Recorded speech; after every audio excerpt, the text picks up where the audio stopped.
дар Тоҷикистон аз 15 июн таътили тобистонаи мактаббачаҳо шурӯъ мешавад.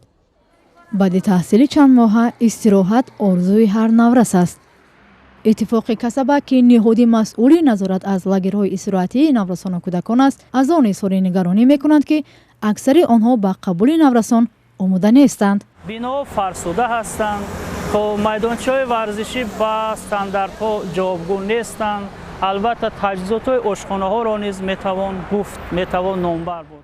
феълан дар Тоҷикистон 55 лагери кӯдакона мавҷуд аст.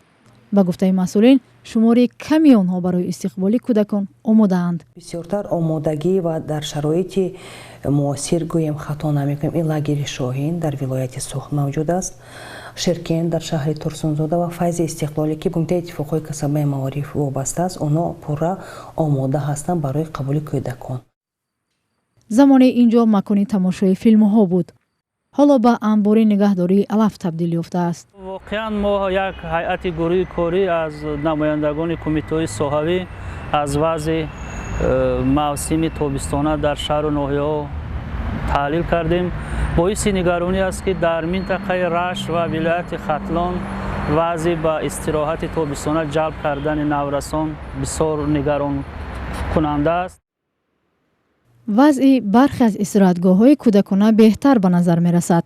масъулини ин истироҳатгоҳҳо мегӯянд бо таваҷҷӯҳ ба ин ки волидайн аз кору шароити кӯдакон назорат мебаранд, масъулияти онҳоро бештар кардааст. аввал ҳама ҷо тафтиш мебинанд, агар талабот дар ҷавоб тиҳад фарзандошонро мебиёранд. моам кӯшиш мекунем ки ҳар сол як навигарӣ чизои нав ягон чи кунем ки ҳамон падару модаро мисол маҳқул шаванд. масъулин мегӯянд солҳои охир дубора майли волидон барои истироҳати кӯдакон дар истироҳатгоҳҳо афзудааст ва аксарият мехоҳанд фарзандонашон дар шароити хуб истироҳат кунанд.